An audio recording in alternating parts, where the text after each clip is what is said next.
Joe, I think we just watched Denny Hamlin put on the drive of his life. And I am not trying to oversell this or exaggerate this in any way.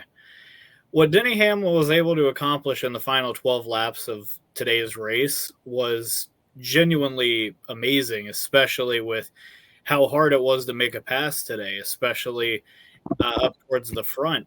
I mean, you watched the first 225 laps of this race prior to Byron's unfortunate incident with Ty Dillon, and you watched a race where the leader was able to stay out front for a majority of the time because they could just arrow block the guy behind them using their in-car camera. With that said, the final couple restarts there that we got at the end were just very, very, very solid racing. I gotta say, and I think that will largely drown out the previous 230, 240 laps of the event from most people's memory. But Denny Hamlin started on the outside of the third row on the final restart with 14 laps to go. He fell back a little bit behind Alex Bowman and Tyler Reddick.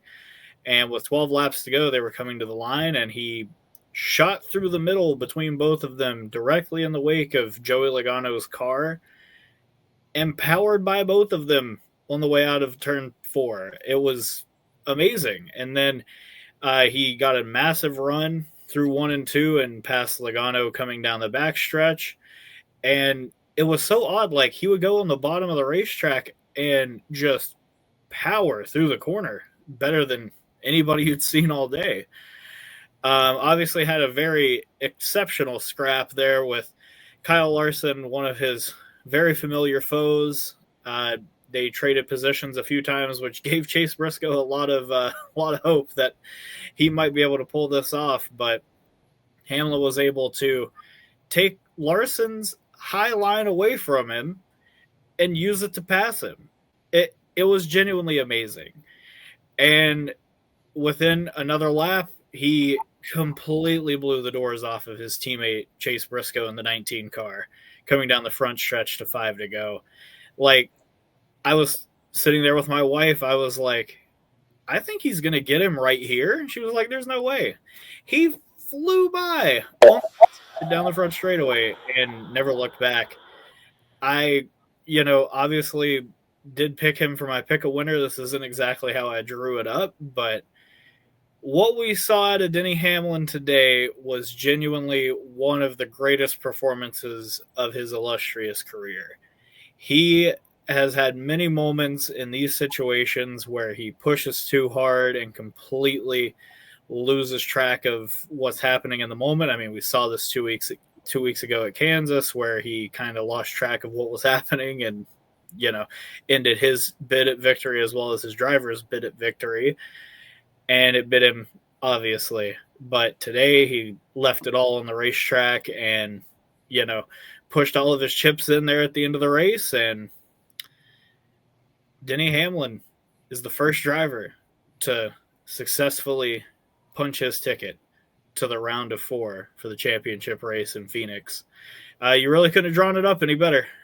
He's going to get 3 weeks of preparation that the rest of the competition isn't going to be able to have. With all that said, to actually answer the question, Joe, I think it's really hard to say that this version of Denny Hamlin is not the best one that we've ever seen. Sure, you could go back to Texas, or not Texas, but just 2010 in general, where he put on 8 wins going into the final race and ultimately, completely choked that one away. You could also look at, I believe it was 2019, where he also had 6 wins and his team kind of blew it. Then you have 2021, where he didn't have as many wins, but he consistently grounded out, win after, or not win, but, top 5 after top 5, just collecting stage points like he was Pac-Man. It was incredible to watch him today. And if that's the Denny Hamlin we're going to get at Phoenix and in the courtroom, I think that NASCAR's got a real big problem on their hands. Absolutely. Yeah, absolutely. And just to bring it back again, guys, I mean, from the pre-race show, This is the guy. I mean, he looked at that mask. I don't have a Norman Osborn mask, obviously, but it's just like absolutely incredible what we just witnessed, and everything Tanner said was 100% on the ball. I messed up my hair pretty good there, but for Denny Hamlin to go out there, I hate to say the expression like fine wine, but because I don't drink, so I can't say that, but or I can't really confirm nor deny that. But the fact that he is still prime Denny Hamlin, it's at 44 years old, is insane. And I know he's in Joe Gibbs Racing Equipment, but it's still, for him, what he was able to do today with Kyle Larson and beating him on the high side, like Tanner had mentioned. Even Kyle Larson gave him props in the interview. Was like, yeah, he did. He just got around him, and it was impressive falling back to sixth and just really moving through the field like he was on a mission, and he was on a mission to get number 60. And yeah, it's just crazy. Especially, we joked on the pre-race show, and if you're watching post-race and you didn't watch the pre-race, the whole Spider-Man thing had to do with some references in the pre-race show. So if you want to tune in on YouTube or something, Grid Network TV, you'll be able to find Tanner, myself, and Joe joking about that. But yeah, we joked as well about the charter lawsuit. So it's going to be one of the 2311 either owners or drivers winning, and lo and behold, Denny Hamlin got it done. So this is, I would argue, the best Denny Hamlin we've seen in quite a while. And it's scary. Now, this is the first time. Is it the first time in his career that he's won the first race of the round of 8? Or did he do that? No, because Larson did in 2021. So I think for Hamlin to be able to have that extra 3 weeks, and Hamlin's a man of preparation. And I think he even said how many hours they were doing in the sim. For him to be able to do that, come out and win, I'd be worried.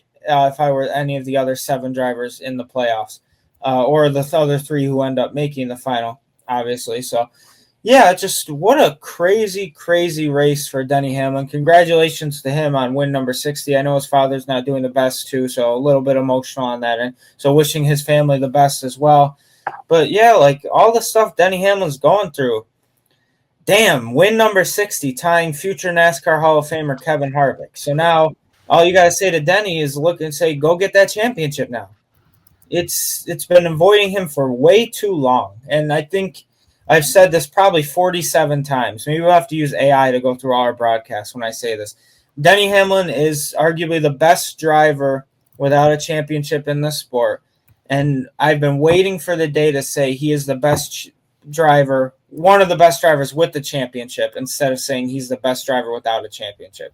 So in 3 weeks' time, it's a realistic possibility for Denny Hamlin. And why not? That's the question you have to ask Denny Hamlin is why not? Why isn't this your year? So he's got to go do something about it. So I guess we'll see what happens. But no, it's pretty awesome. Not just to pick a winner point, right, we joked about, but the fact that everything he's going through, too, to be able to just come out. It wasn't his best race.